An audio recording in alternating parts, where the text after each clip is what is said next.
Hey, so I get lots of questions all the time what I've got done to my truck. So I figured I'd do a little walk around video and show you what I've got done to it. So it's a 2003 Chevy Silverado 2500 HD Duramax. So it's an LB7. I've had it, it's actually my first truck. I bought it when I was 17. And been doing stuff to it ever since. So I'll try and break it down into sections. So why don't we go straight to the fun stuff and see what I got done for power.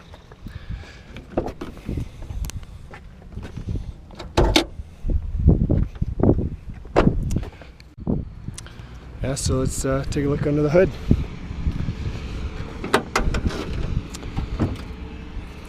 So there's lots of you guys know that follow me on Instagram or on YouTube here. Got a nice kit made by HPS Diesel. It's based off their S300, S400 turbo install kit, but I got them to modify it to work with Garrett that I wanted.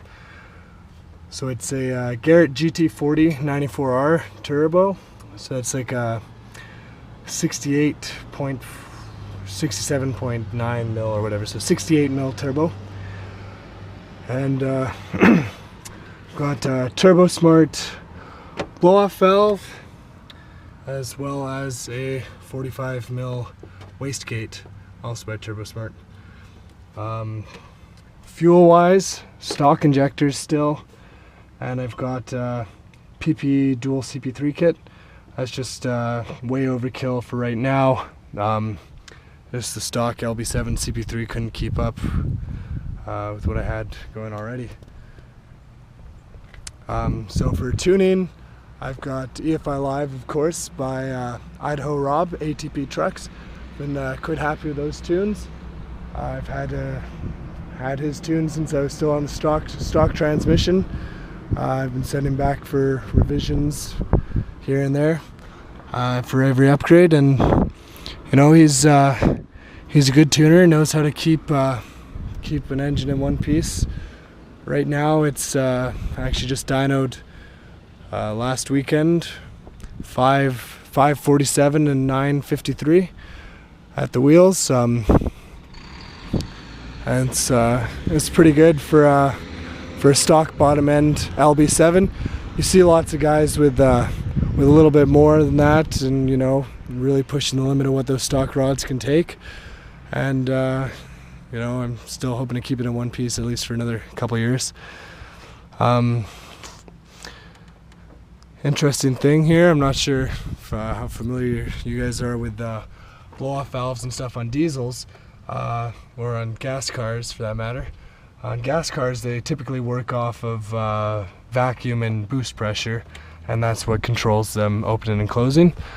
Diesels don't produce sufficient vacuum, so Turbosmart's got this pretty cool kit that comes with a little solenoid that takes boost pressure as well as, you know, vents to the atmosphere, and takes a line to the turbo, or the blow-off valve, sorry, and it's controlled electronically because it taps into the throttle position sensor. So it's wired down underneath here to the throttle, and then you get this nice little controller where you can control duration and sensitivity.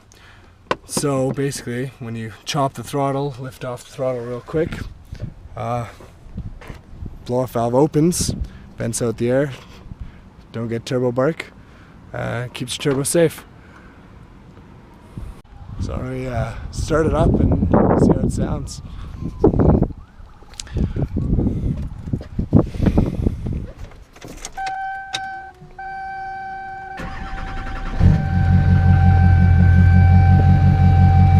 As for gauges, I've got the HPS Insight CTS.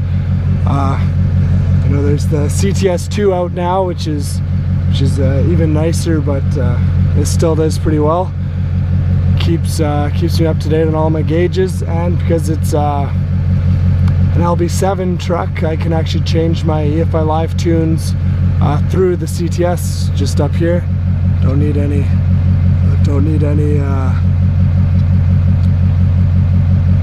DSP5 switch, which is kind of nice. Keeps it clean in here. And I'm also running Edge's boost sensor. So that taps into my boost right here. As for exhaust, we've got the HSB's downpipe. It's the biggest thing you can fit in there, and the wastegate's plumbed directly back into it. Had to clearance the firewall a little bit to get that in there. And I've got a 5-inch MBRP exhaust to a 7-inch tip.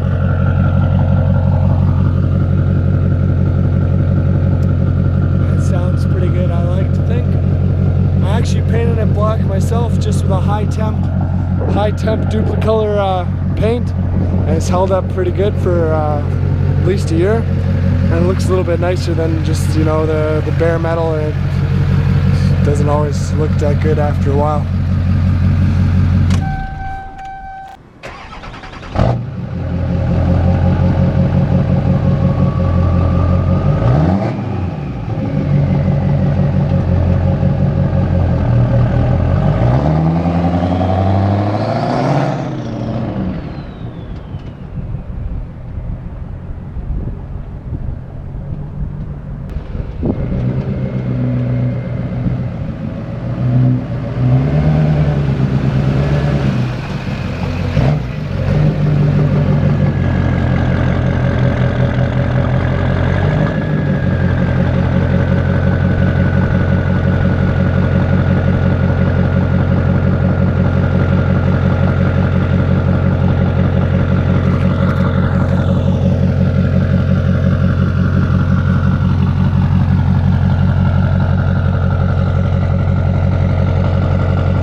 Okay, let's talk wheels, tires, and suspension. So I've got 20x12 Fuel Maveriks. That's a -44 offset. They're all the same. And 305/50 Nitto 420. And it's been a pretty good tire. Hooks up pretty decent on the street. It's excellent in the wet. Wouldn't recommend it for the snow or gravel or anything like that.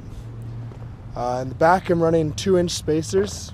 Brings it out about level with the front, and gives it a pretty nice stance, I like to think.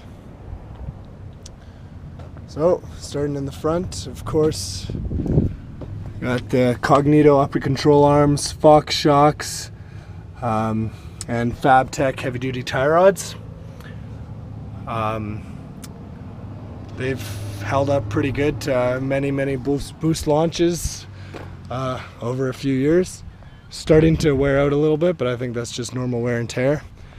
I've also got Hellwig Swaybars front and rear.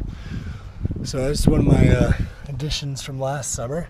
You can see these upgraded sway bar on the front and on the back.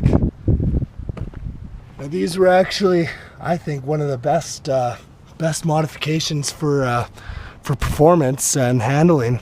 They're great. I can keep up to my buddy on his bike. Granted, it's only a 250 Ninja, but even through the corners, does very well for a truck this big. Out back here again, Fox shocks, and got a set of Longhorn Fab Shop trailing arms. So these just help with the axle wrap, and you know, they're a great option. Only $450, I believe, and free shipping, so great deal. The rear, I've got 2-inch drop shackles right now, so it's a little bit lower than stock, and you know, I'm fairly happy with the stance, but I'm thinking of going a little bit lower soon, and really get that aggressive street truck look.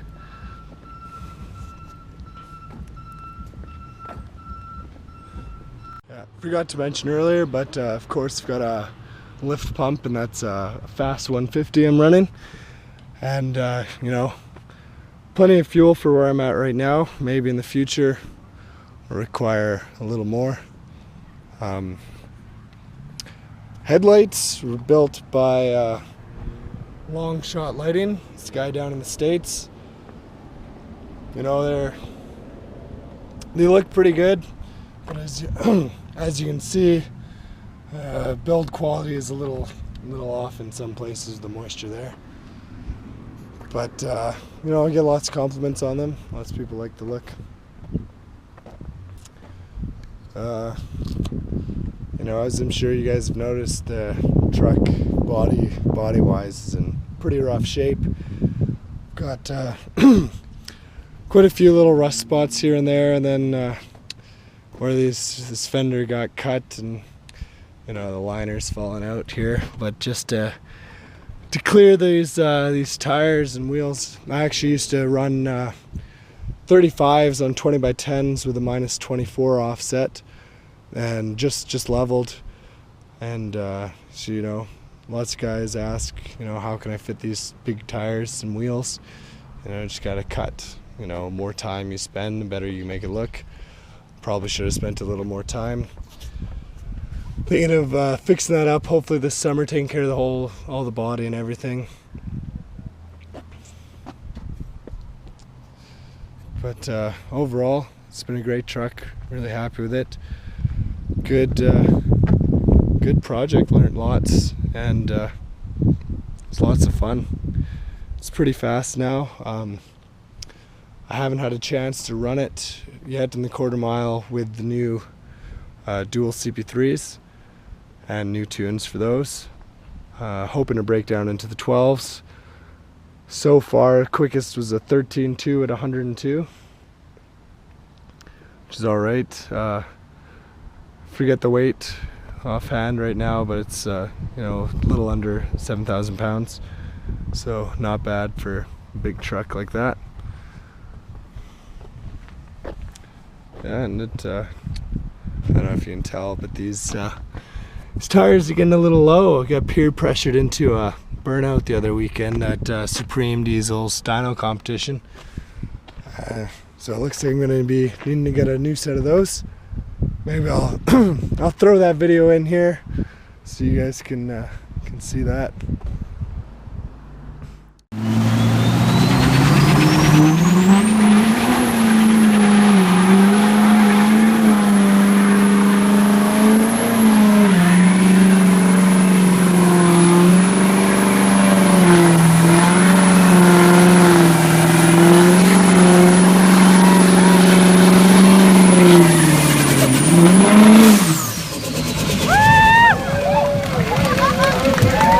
I do what work I can myself, but some of the bigger, more complicated stuff, and also when I don't have time, there's a good shop I go to in Edmonton called Lloyd Customs.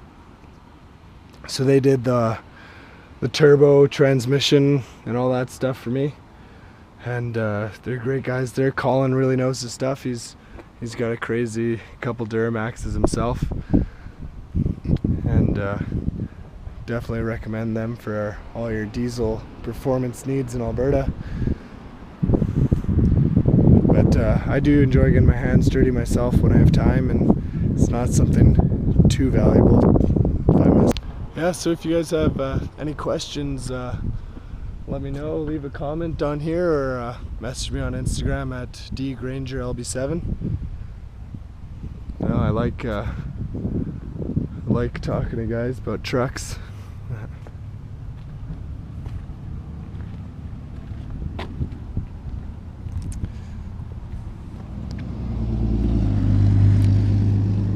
And let me know if you want to see more videos like this. I've been thinking of maybe starting a few how-to installs when I'm putting things on, or you know, just reviewing what I think, and maybe just going for drives and more stuff like that. I'm not going to tell you the color because I want to keep it a secret. It's not really a secret, but you know, not too many people still have it, which is nice. figured I'd talk a little bit more about plans for the truck in the future, and you know, where real goals are long term, I guess. So basically, just want to make it a fast street truck kind of thing. So this turbo, it's great turbo to build a big twin setup off of. That's kind of the long-term goal, you know. Just make a crazy fast street truck, maybe a big Garrett in front of it, something like that, like Josh Evans has got on his rig. Just broke just down over 1,000 on fuel, so that's pretty impressive. But more short term, thinking of upgrading the whole cooling stack with Mishimoto radiator, intercooler, transcooler, stuff like that. They're looking like a good product, and you know, it has been getting a little bit hot lately, especially on some of those big mountain hills with load on. I don't tow often, but you know, sometimes I have some stuff in the bed. Other than that, possibly thinking of getting some injectors. You know, that's pretty dangerous territory, as we all know those LB7 rods aren't too happy up over 550, 600 horsepower. So see if I want to risk it yet. If I do, got a line on some 60 over extra G injectors. Might be a good option, or I'm not really too sure what size yet. You know, 40 overs probably be all I need really for this setup, but be kind of nice to get something that could grow into, you know, seeing as the plan is to go big. Then I mentioned earlier lowering it down a little bit. DJM suspension makes a nice 3.5 drop kit. Comes with fabricated lower control arms that re-index the torsion bar and just keep all the geometry in check. And it comes with a 3-inch drop shackle, as well as a hanger relocation. So you just gotta drill out those rivets. Moves the whole leaf spring up, and I think that'd be a kind of cool look. Just down a little lower. And then, you know, there's always more things to add, so I'll keep you guys updated, and if you like this, I'll keep making these videos. Yeah, so follow, like, subscribe, I guess. Instagram most importantly. See ya.